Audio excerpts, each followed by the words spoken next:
Om Niranjanam Nityamanantarupam Bhaktanukampa Vigraham Vai Ishavataram Parameshamidhyam Tam Ramakrishnam Shirshanamam. Namaste and welcome to our study of the Bhagavad Gita. We are studying chapter 13 and we were last week on verse number 7. The verse number 7 deals with what is called knowledge.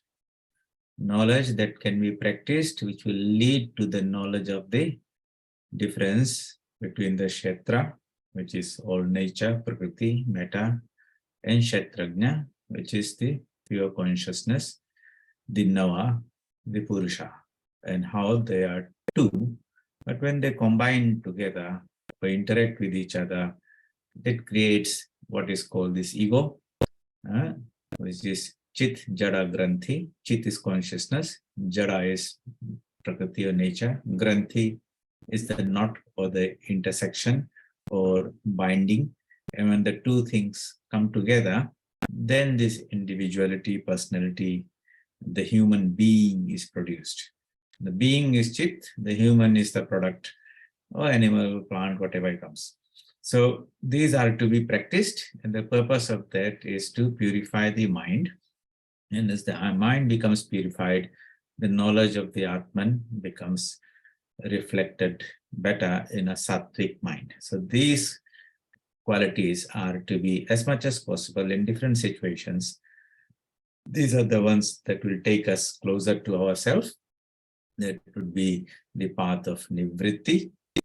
And anything its opposite will take us more, make us more and more bound in this world. That means our identification with the body, with the mind, with external things will become stronger and stronger. That would be the path of pravritti.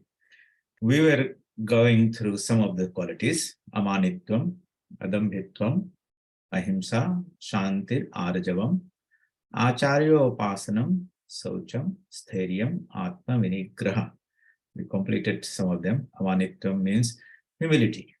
And the attitude of a devotee is, I am humbler than a blade of grass. Unpretentiousness, Adambhitvam, not going around either proclaiming one's own virtues, even though you have them, or other directly or indirectly. Ahimsa, non-violence in thought, word, and deed. Shanti, forbearance, because you don't have much control over the nature. If you constantly keep on fighting with this world, with external influences, then you lose so much energy to that. So to a certain extent, one has to learn to forbear. This is my predicament. You can have your own philosophy of life. For example, you might say, okay, this is a result of my past karma.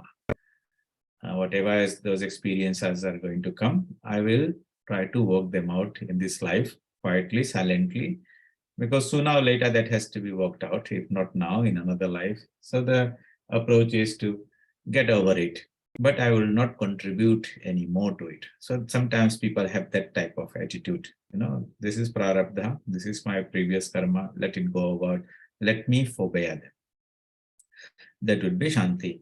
Arjavam, straightforwardness, we discussed this a little in great detail last week, means there should not be any duplicity with what we feel in our heart and what we express outside in our speech. Mon, mukh, ek kara. Whatever is, mukh means whatever I speak, mind is whatever is inside. There should be harmony between the two. If we are not sincere to ourselves within us, how can we be sincere in our spiritual practices and everything? So it's the same mind that is going to work in both all activities we engage in. So straightforwardness. Say what is to be said. But it should not be on the other hand. So this is a note there. In the name of sincerity and straightforwardness, one should not be very rude and crude in how you go about saying it, just because I'm very straightforward. So I'm going around telling everyone off type of thing because this is what I feel. And people will come and say, I'm very straightforward, but when they say something, it hurts other people. So that is not the idea. Our scriptures say, you say whatever you have to say, but your speech should not hurt somebody, because that will be violating your ahimsa idea further. So if you want to put in a simple sentence, mean what you say, but don't be mean about how you say it. Okay? It should not hurt somebody else.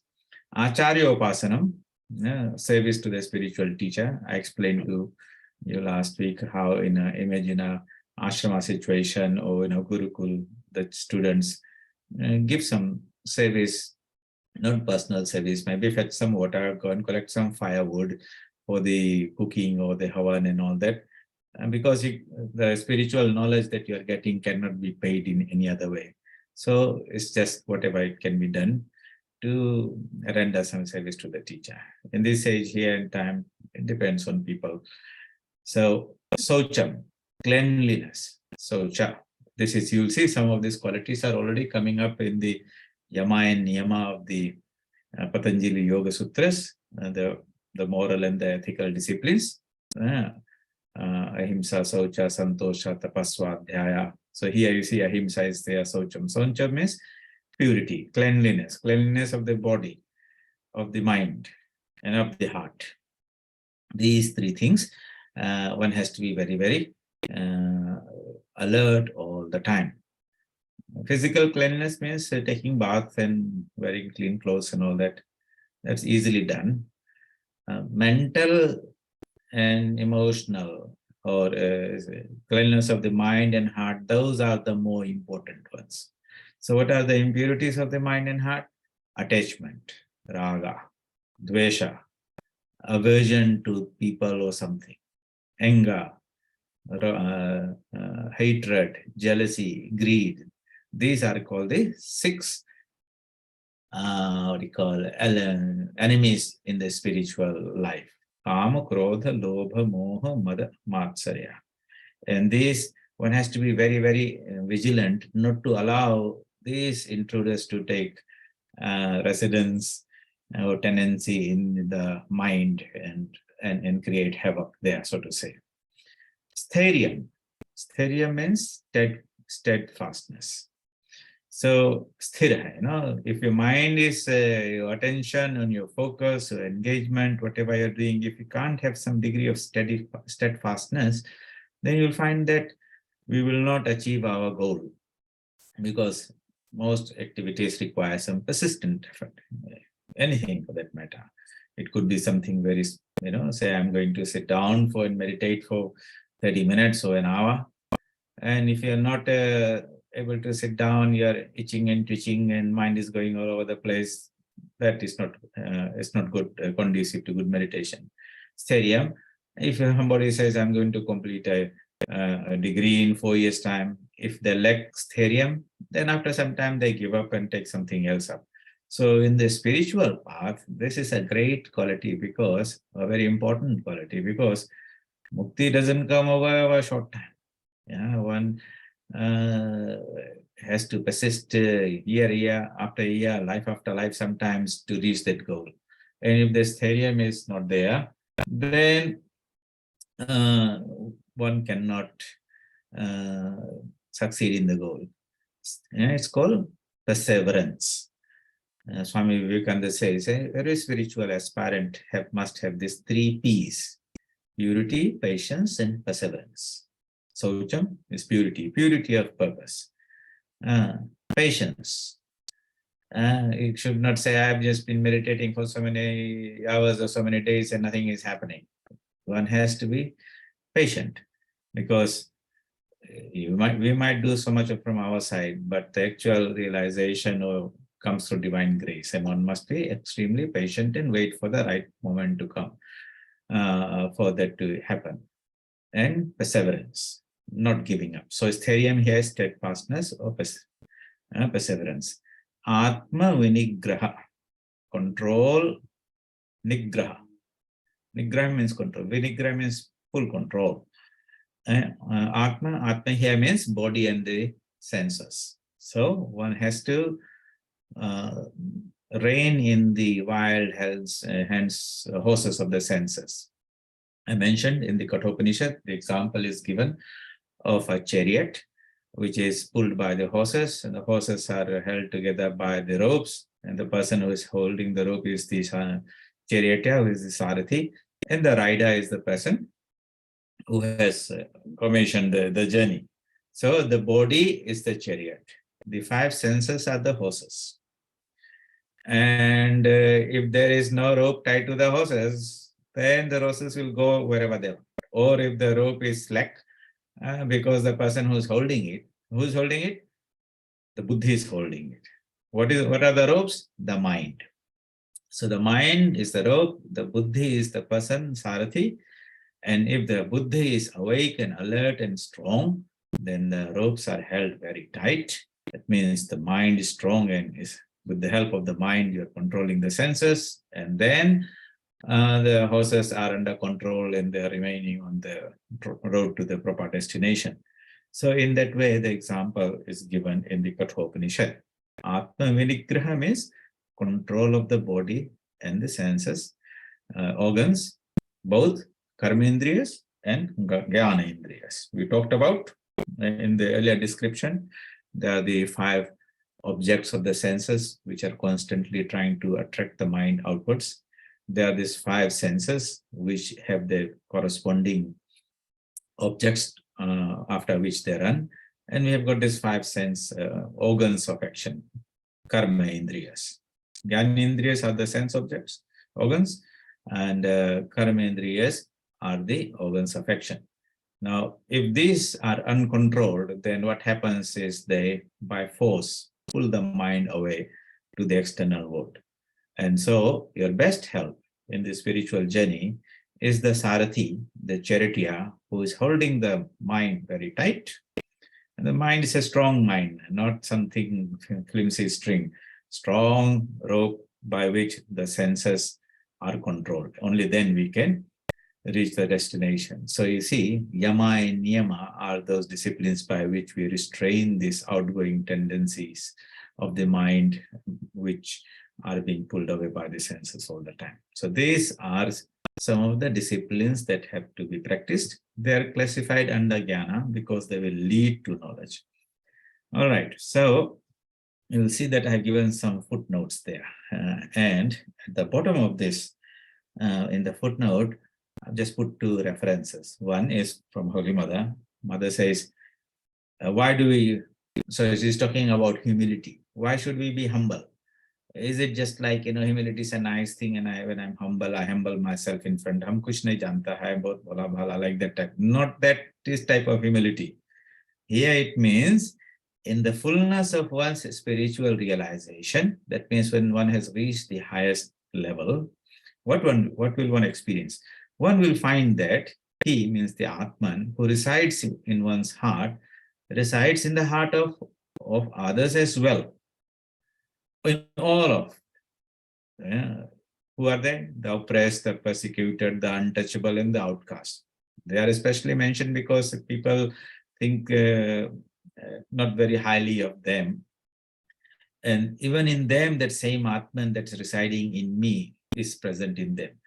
This realization makes one truly humble. So true humility actually will come from a spiritual realization. But that being the goal, that you want to have that spiritual experience, practice of humility itself becomes the means to that end.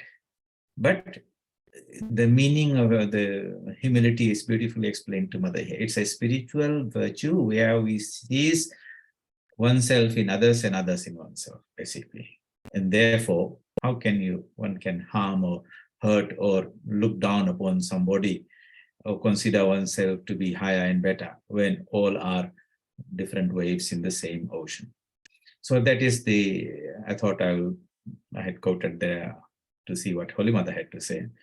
And when you are practicing all these disciplines or the virtues that are asked of us. Sometimes the temptation comes and you feel that, hey, this is not very practical. If I do this, I will not be able to function or manage in this world. The world is going in another direction. All those types of explanations people will come to justify why they should not be honest and upright. Business में था झूठ नहीं बोलेगा तो नहीं चलेगा, like that type of argument they will bring. So when that type of thought comes, one has to counteract those type of thoughts with a opposite idea. So if there's darkness, you bring in light. If there's cold, then you bring in heat. So when there is weakness, you bring in strength. Here it's called vitarka.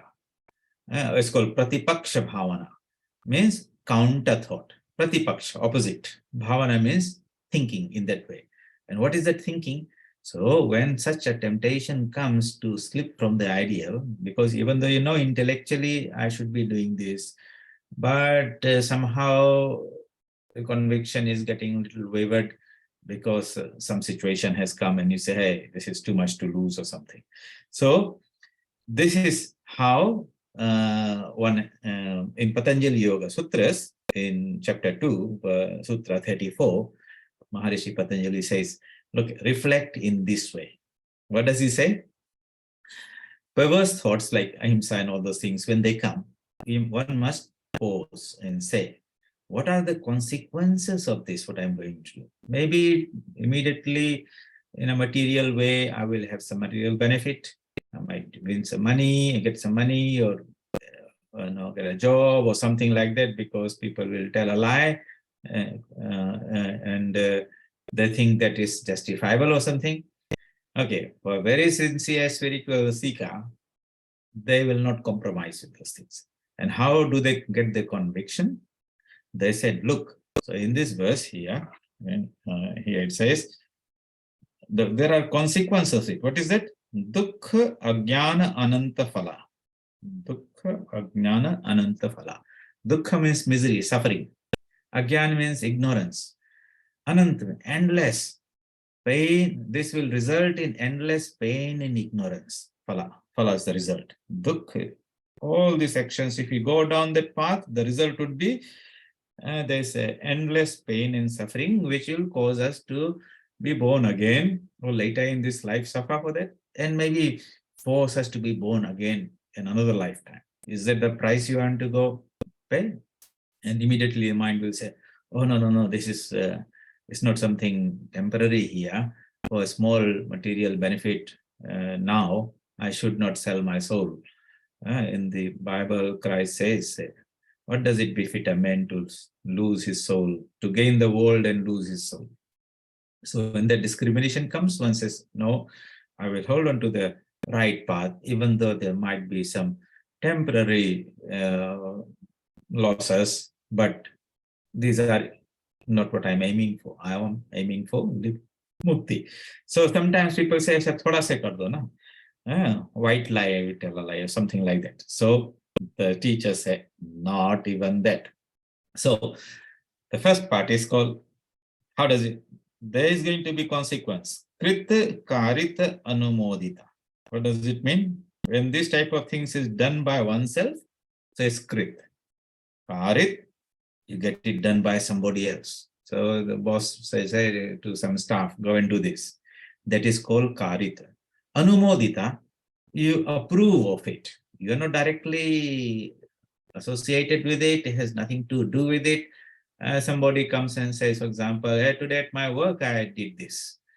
And you say, very good. That's nice. That fellow needed a little bit of treatment or something like that. That is called anumodita. Okay, because you are proving some injury has given to somebody. And you might say, hey, that's nothing to do with me.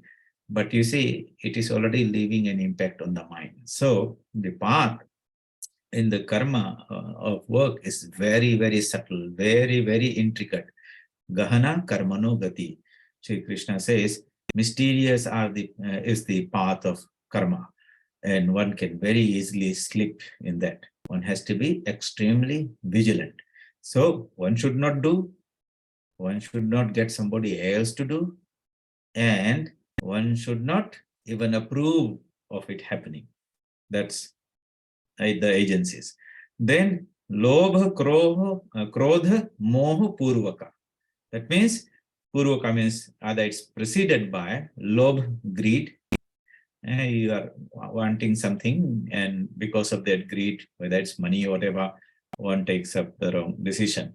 Krodh, out of anger. Why does anger come?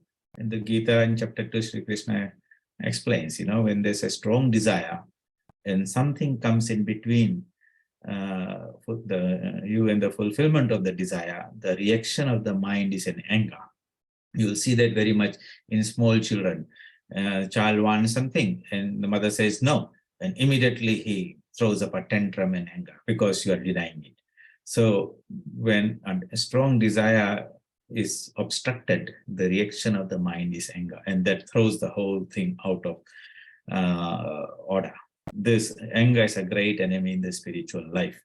So later on, Sri Krishna is asking Arjuna, Arjuna is asking Sri Krishna, I said, you talk about all the Atman and all this, that's fine. But why is it that I don't experience that? Then Sri Krishna says, yes, Kama Esha, Krodha Esha, Mano Rajogun Samudbhava. And anger, Krodha, and Kama, desires for external things. These are the two great enemies. The enemy Vairinam. Vairi means enemies of a spiritual person. So one should not let the mind be lashed into waves of anger. And also, if we get some anger, if anger comes, one should not also think it is righteous indignation. Indignant means, okay, hum gussa kiya, but theek hi kiya, bahut badmash karta tha, he did make this, he deserved it, like that. That also is not good, because at the end of the day, you harm your own mind. And you do it once or twice, you harm your spiritual journey. So, what you call, lobha, krodha, moha. Moha means out of a delusion, without proper discrimination, you do something, purvaka. These type of things can happen when there's too much greed, lobh, too much anger, you lose your sense of judgment, and you do say something that you should not interpret. And moha means your discrimination is absolutely missing or very weak, and you will do it, and even then not know I've done the wrong thing also. So you see how subtle it is. Krita kari dhanamodita, lobha krodha moha purvaka. And then it goes further, it says, mridu madhya adhimatra. Mridu means a little bit, okay, mild. Madhya, moderate. Adhimatra, intense. So somebody might say, thoda sa tha, what's the big deal? Everything leaves an impact. So from this sutra of the Patanjali, from the Yoga Sutras of Maharishi Patanjali, we see how vigilant one must be in the journey. How watchful should one be of the motive that's within us behind every work. Everything leaves its impression, even some of the things that might be so trivial and insignificant. No. So as we practice our spiritual discipline, this sensitivity enhances. You'll be able to pick these things and say, even that is not good. So that's why the scriptures say, Shurasya dhara nishita durakya dargas patham tat kabyo vadanti. Walking on the spiritual path is like walking on a razor's edge.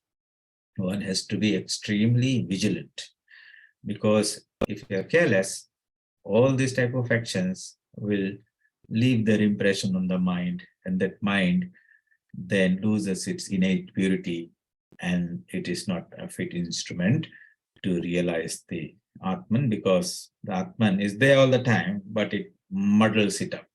Too many waves on the ocean, anger, hatred, jealousy, greed. So one has to be extremely vigilant. I thought I will mention that particular verse, sutra here in reference. Okay, so amanitvam adambhitvam ahimsa shantirarjavam acharyo pasanam saucham thairyam atma vinigraha. Those are the qualities to be practiced in verse 13.8. Any questions before we go to the next? Swamiji, you just mentioned that the any impurity leaves an impact on the mind, and thus the impression which forms the sanskara and eventually for this birth. So how do we avoid creating the impressions of our activities, like the six enemies that you talk about? Um, Yes. any So action done as karma or jnanendriya, how do we avoid the mind not getting involved and being detached and not having creating the impressions? uh, impressions will be created. But any, so if you use, try to follow the example, understanding what is these impressions. So in a pond of water, okay, there is some water in the morning, you go, it's a very quiet, silent day, there's no wind, like a sheet of glass. In there, you throw a piece of stone, it goes and hits the surface. Then you see on the surface waves going on the other side. This is what is happening on the surface of the wave. But the impact of that pebble hitting there, okay, creates shock waves, so to say, and they travel down the line. And when they hit the bottom, where there's layer of, say, very soft clay, what it will do? It will disturb them in some way. Okay. These impressions, these are called samskaras. And long after after 2 minutes, you go and see there's nothing. The surface is all very peaceful. But the impressions have been lost in the subconscious mind, deep inside. These samskaras are not simply something static. They have a power to again come up.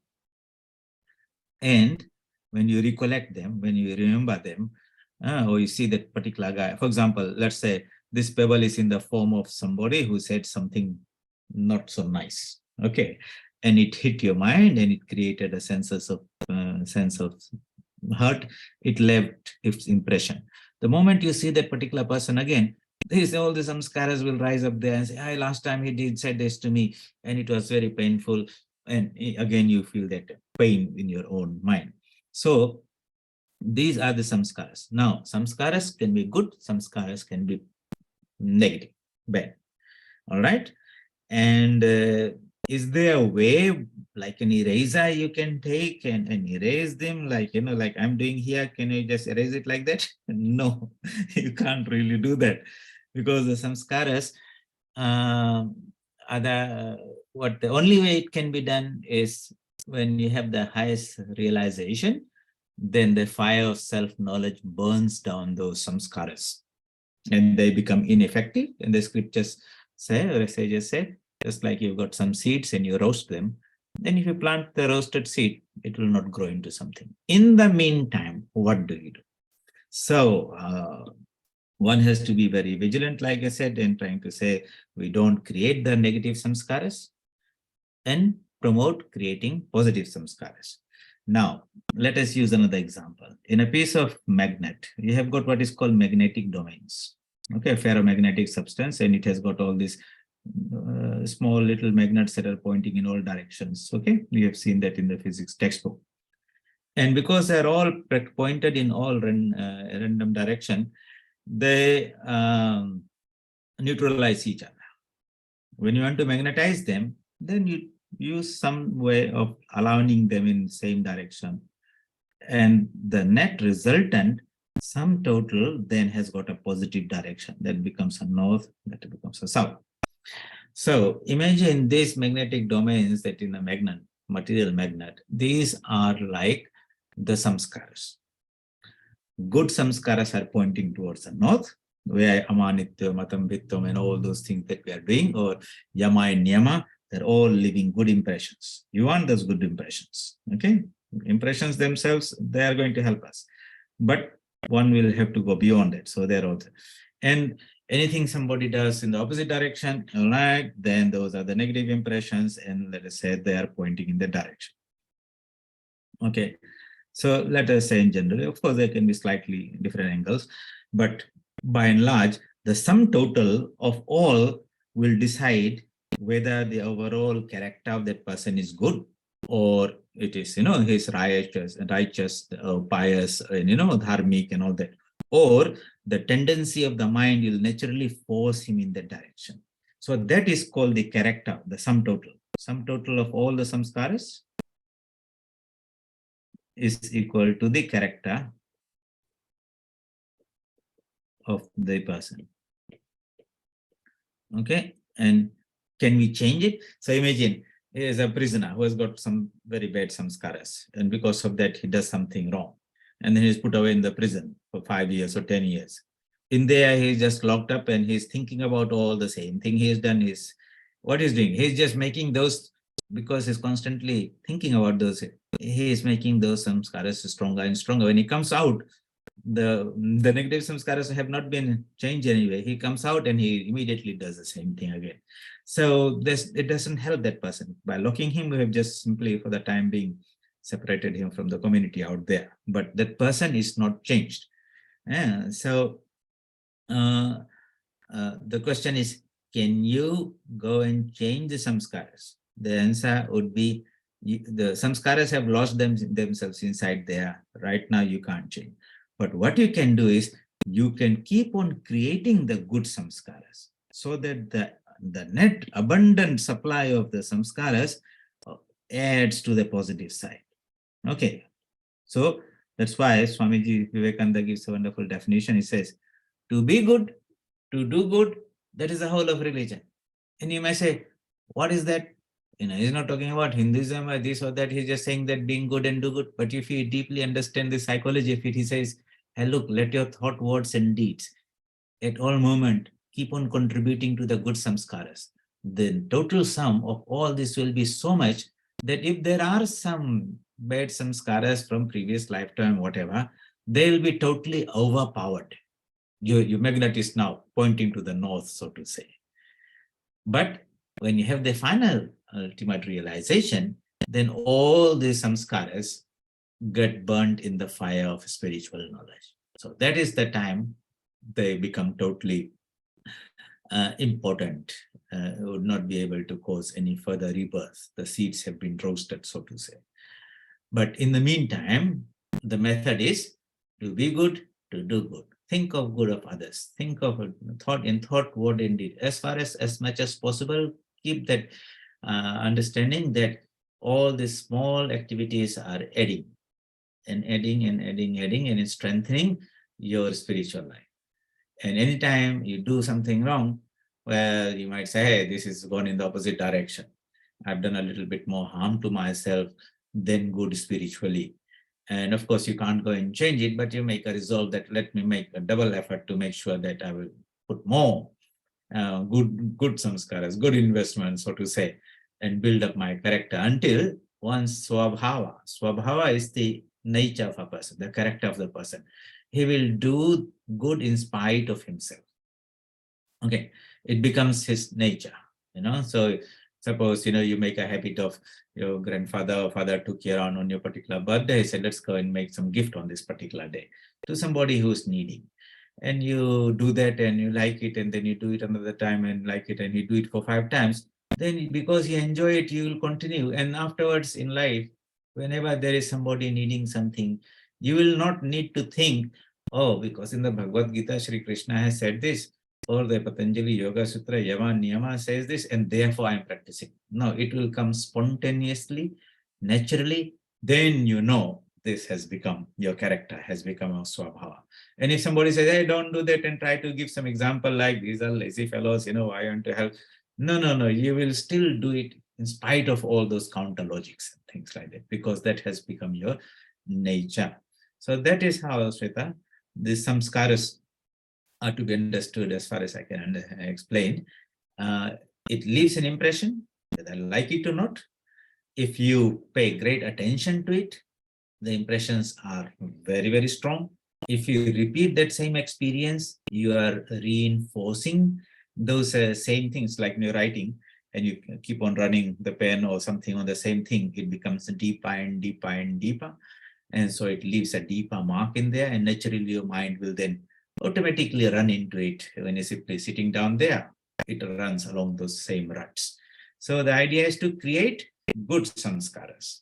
And japa and meditation, spiritual practices, those are the end up in good samskaras, leading to the purity of the mind. That is as much as we can do from our side. Can those samskaras be burnt away? All this papa karma and whatever is there, for that we require grace.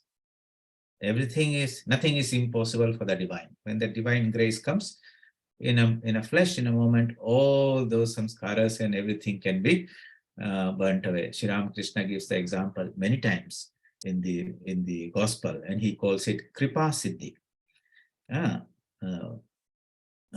Kripa siddhi means divine grace, and he gives the example, two examples he gives.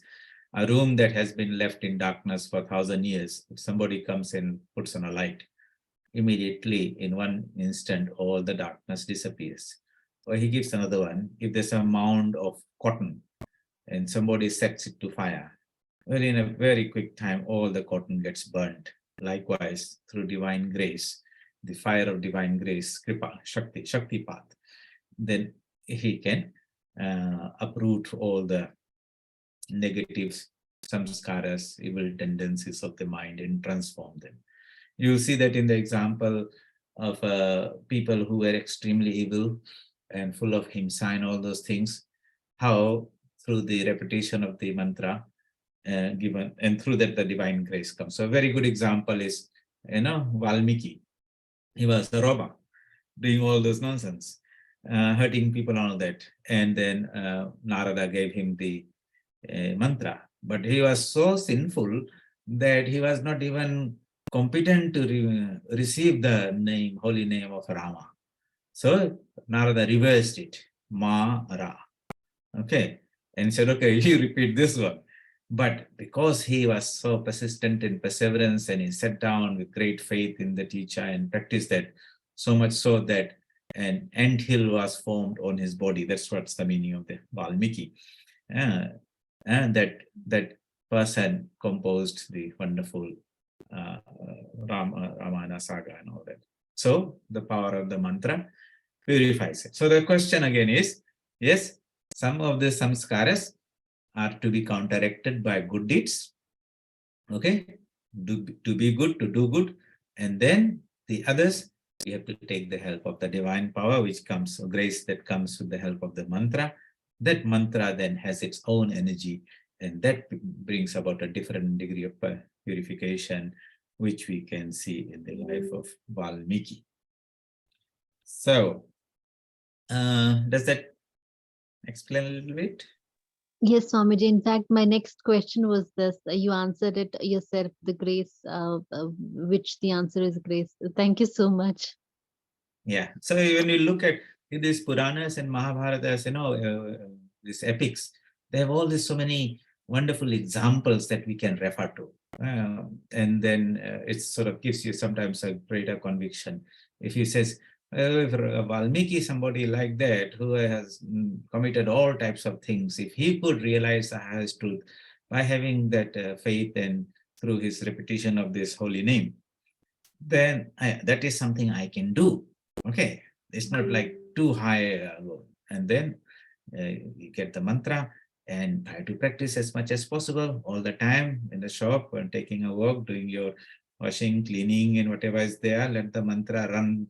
And say you can't say it's too difficult. It's a simple thing, but let me practice as much as possible, and the result would be that it will keep on working deeply in one's own mind, bring about what is called Chitta Shuddhi, purification of mind. In Kali Yuga, this is one of the glories of Kali Yuga. Many things are not very good about Kali Yuga, but one thing is very good, that in this age, it is much easier to realize the truth. In the other ages, Sat Yuga and all that, man had to do tremendous amount of spiritual austerities, going into the Himalayas, meditating for hours until they had all this jata and this and that. But one of the glories of Kali Yuga is that if you have faith in the name of the divine, the mantra, and by merely repeating the mantra with great sincerity and devotion, one is able to realize that highest truth. And God himself comes in that form to give those mantras. So, yeah. And that's why we make so much effort. We know we'll talk about all this Gita and Upanishad and all that. Some people like it, understanding it, but the real help that we can give, that can be given to anyone, is some guidance and those supports by which one can engage in that simple japa. Japat Siddhi, Japat Siddhi, Japat Siddhi. And that's why we take, well, I try to make an effort to bring one of our Vice President Maras once every 1 or 2 years. And those who are sincere, who are ready, may be blessed with that holy mantra. And then, along with the Gita and studying all these things, you are really on a definite path. You do your part, but you know that on the other side, Sri Ramakrishna is also there, and he has come to give this grace. But you immediately feel there's a sense of direction, there's a confidence, and faith becomes stronger, and you feel, okay, it is possible by his grace to realize that goal in this life, also only in this life. That is a tremendously powerful state of mind. Okay, so verse number 8. Anyone? Verse number up to verse number 7? No. Okay. So verse number 8 says, Indirartheshu vairagyam anahankara evacha janma mrityu jara vyadhi dukkhados anudarshanam. Indriya artha means, Indriya means the senses. Artha means objects. Indriya artha means the sense objects. Indriya artheshu means with regard to the objects of the senses. What is it? Vairagyam, dispassion. So this is one of the qualities. You understand that where the senses will simply deplete your energy and distract your mind and try to take it to the external world. The reality that we are seeking is within us. Therefore, I should not succumb and go down that path. So I should have some dispassion for the sense objects. In the beginning, when the youth is there and all the world is promising all the wonderful things, then it's very difficult to restrain the senses.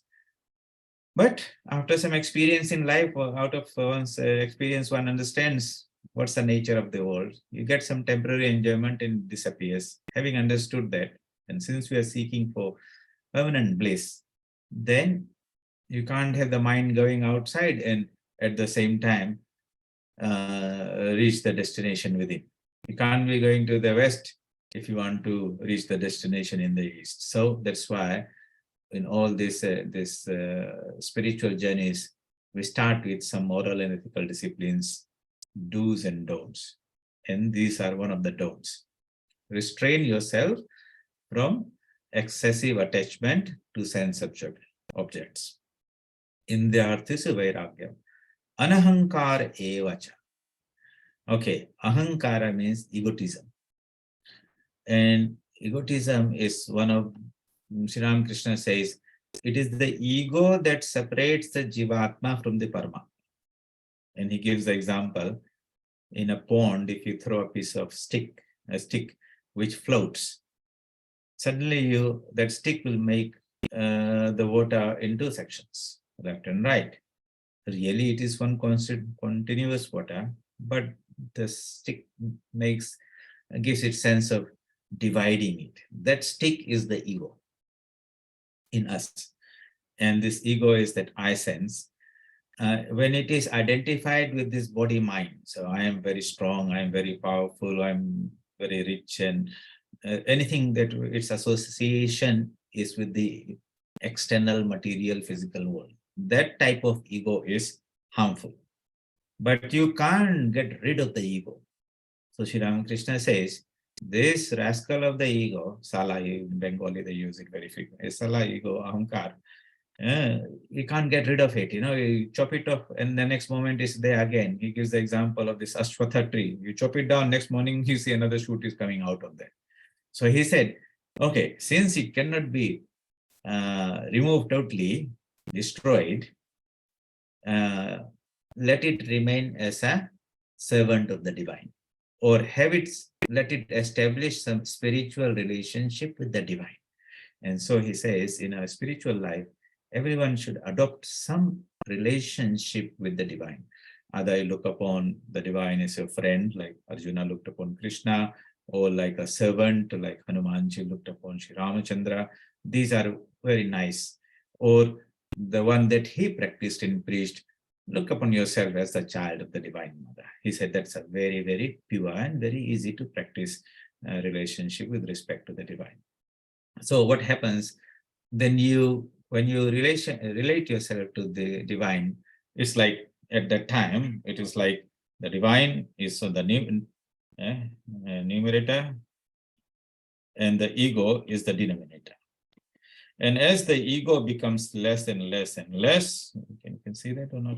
Okay, the ego is there in the denominator, and the divine, which is like a master and servant or mother and child relationship. So as the ego becomes less and less, you're practicing humility and all those type of things. Then in mathematics, we say limits. Limit I is tending to 0. What happens to this? This becomes infinity. But if you don't acknowledge there's a divine presence in your life or behind this whole universe, then the ego thinks he is there all alone. And he's the boss, he's the person in charge of everything, he's the enjoyer. Kartritva abhiman, bhoktritva abhiman. In the sense of doership and the sense of enjoyership. So, and that's where, many people fall in that trap. So how understand that this ego is one of the greatest enemies, but I can't get rid of it. So let me relate it to the divine so that it doesn't assert itself and says, I'm the master. Hanumanji can never say I'm the master. He always says Ramachandra is the master. In the very common photo that we see, the coronation of Ramachandra, where after returning from Sri Lanka and killing Ravana, he is now, coronated as the king.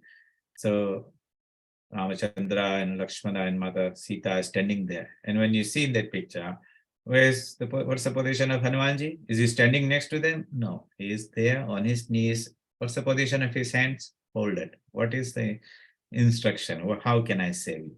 That is the attitude of humility. But it's not like, humility means I'm very weak in this. No, I can take Rama's name and jump across the ocean.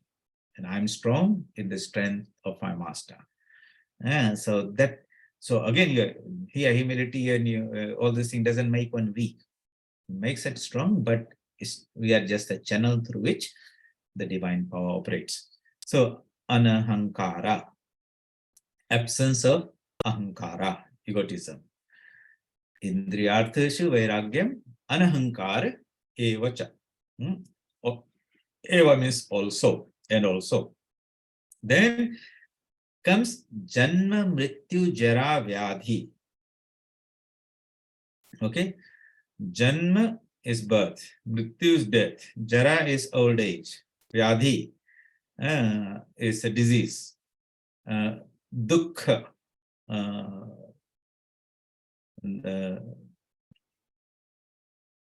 Dukkha is suffering.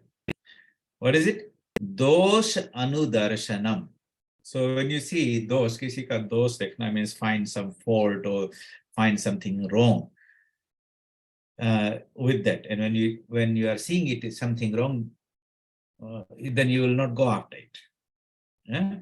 So here, the discrimination is a person reflects. The reflection on the evil inherent in birth, death, old age, disease, and death. Janma Mrityu, Jara Vyadhi, Dukkha Dosh. This in suffering, this in summary, is the what life is. Between the two brackets of Janma and Mrityu, what do we have? So many experiences, little bit of happiness here and there. Youth and beauty gives away to disease, old age, and ultimately death takes over everyone. That is the fate of everyone.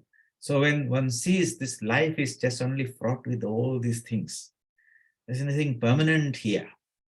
Everything looks very nice and polished and good outside, But in the essence, there's nothing, no substance in there. That type of discrimination prevents one from running after all this, whatever life has to offer, and getting caught into that. Then he says, okay, somehow because of my prarabdha and all that, I have been born. And those karmas I have done, some will have to be worked out. I cannot arrest old age, no matter how much I try. Uh, Whether it's genetic engineering and all that. The other day somebody says, Swamiji, we can edit the DNA. They've done some experiments with the mouse, and that slows down the aging process. Well, if they slow it down for make you live up to 150 to 200 years, still death will get you, and maybe there'll be so much more suffering down the line also.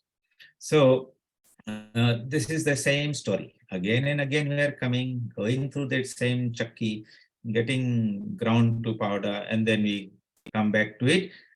Even in old age, people were thinking that was good, maybe I should come and, if I can get born in some better place and where there's only happiness or better situation, I don't mind coming back. This attachment to the body and to life is there. And I was joking the other day, I said, look, when you enjoy something, you want to have it again. So you become addicted to it, whether it's alcohol or drugs or any type of sense enjoyments. But the jiva, he becomes addicted to this life. He wants to come back and enjoy this, and again. This is another type of addiction only. So, janma mrityu jara vyadhi dukh dosh anudarshanam.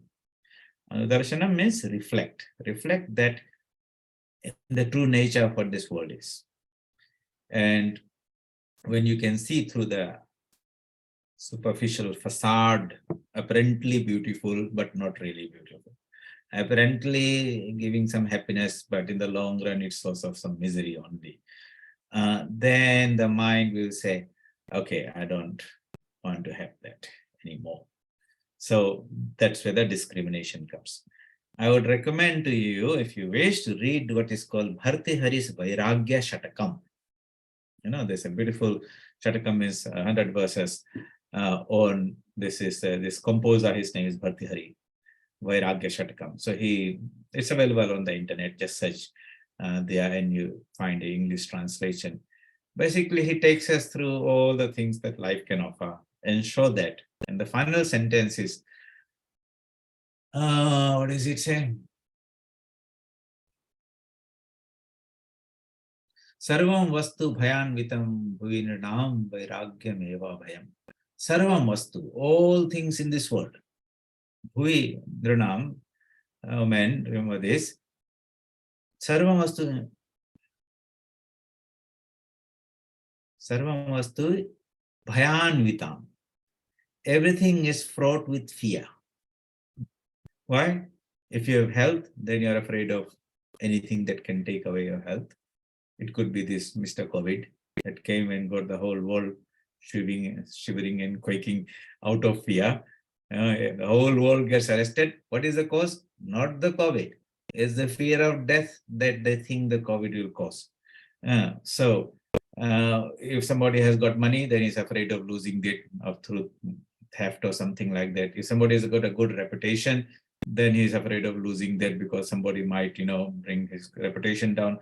So everything in this world is attended by a sense of fear, because when you have it and you're trying to cling to it, you know that you can lose it because nothing is permanent.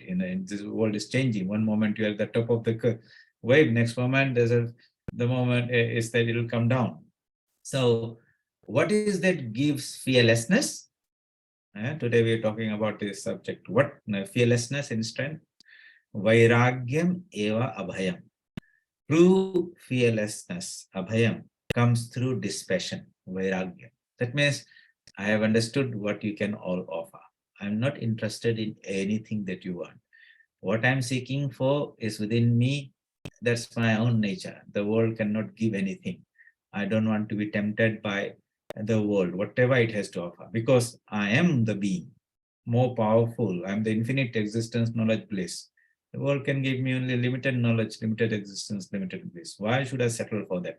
When that type of sharp discrimination awakens in a seeker's mind, then that's a great help. Then naturally he's able to nip in the bud the problem.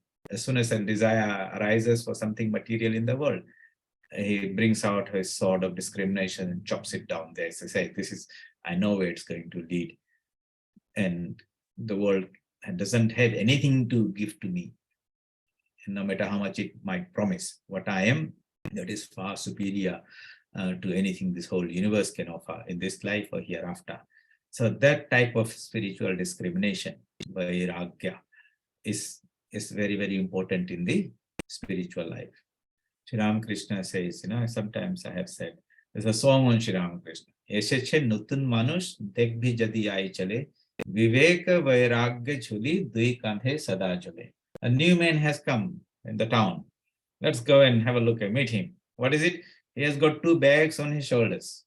What are they? Vivek and Vairagya. Spiritual discrimination between the real and the unreal, between the temporary and the permanent, between the Kshetra and Kshetrajna. Okay, that is very sharp. He's distributing that. And the other one is Vairagya. Jagater prati Vairagya, Ishwarer prati Anuragya. Dispassion towards whatever the world has to offer, and that mind has to be given somewhere in some direction. Ishwarar prati anurag, love and devotion is given to the divine, knowing that that is the highest one can aim. And the divine is not some external being, that is our own higher self only. If you want to say, think of those 2 examples of in the Mundaka Upanishad, where these 2 birds are sitting on the same tree. One on top is the Paramatman, the other one on the lower branches, jumping here and there, eating bitter and sweet fruits. That's a Jivatman.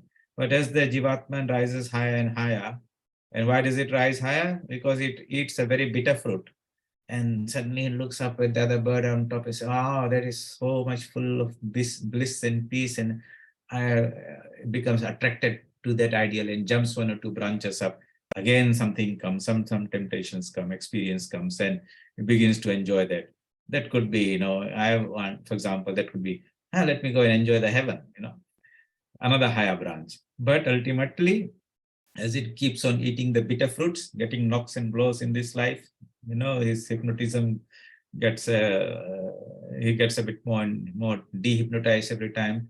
When he comes very close to the top bird, he understands that the other bird is not something other than, it is his own higher self.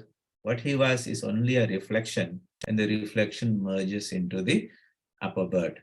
That upper bird is the Paramatman. The reflection below is the Jivatman. That Jiva that we experience ourselves is only a reflection of the divine. Our true self is Paramatman. This is our false self. So in Swami Vivekananda's one of the lectures is there, the real and the apparent man. The real man is our spiritual Paramatman. The apparent is this body-mind complex, the Jiva with its ego. This is not the real one. The reality, permanent reality is the Atman. So anyway, that type of discrimination, you have to sharpen it. Okay? Constantly thinking, analyzing, practicing. As the mind becomes more and more pure, then that alert mind will remind you about the nature of things out there. And when you engage with them, you will be mindful of what they are, that they're not real, that you need to deal with them because you have to provide some food, clothing, shelter for yourself and all those things. But you know that this is only temporary. It's not permanent. Somehow you deal with it as long as you can. The real thing that is to be served is this divine Atman within. Janma Mrityu Jara Vyadhi Dukh Dosh Anudarshanam. So when sufferings come, you realize that then the desire is not there to be reborn again. So in old age, when somebody is lying on the bed and he turns around, he says, oh, the whole life, a little bit of happiness here and there, but my God, 95, 98% it was just only suffering in this and that. I don't want to come in again. At the last moment, if one has that intense desire, I don't want to come to this world again. And let this mind seek the highest truth of the Atman. That itself is very, very important. Sri Ramakrishna says, hey, look, if you give a bath to an elephant, Next thing, it will go and throw some dust on itself and make himself dirty again. That's his nature, because it likes wallowing in the mud and all that. So that is the mind of the elephant, is the mind of the person. You give it a cleansing, do some puja, tirtha, and this, and the next minute he goes out and gets entangled in things of the world and gets itself dirty. But he says, if after giving the bath to the elephant, you put him inside a clean, pen where they are locked in, where there's no mud and dust, then he cannot make himself dirty.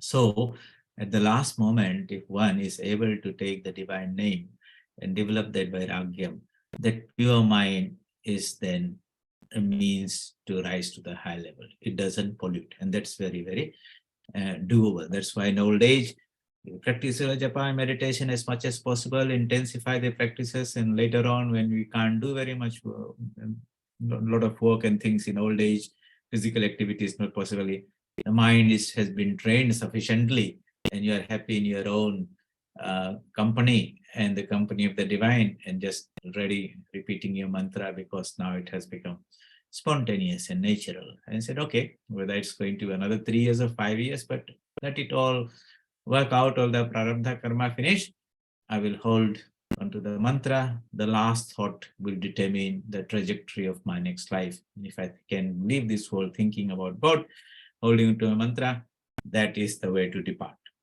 And he knows the means to escape out of this. So, indriyartheshu vairagyam anahankara evacha janma mrityu jara vyadhi dukkhadosh anudarshanam. That brings us to the end of verse 13.8. Then we have got another 2-3 verses that goes asaktiranabhisvangha putra dara grihadishu nityam cha samachittattvam ishta anishta upapattishu. We'll take this up next Thursday. All right, any questions, suggestions, anyone out there?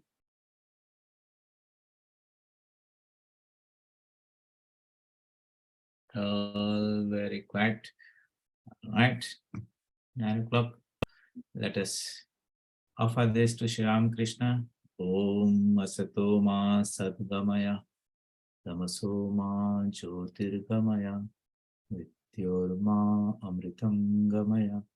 Om Shanti Shanti Shanti. Hari Om Tat Sat. Shri Rama Krishna Arpanamastu.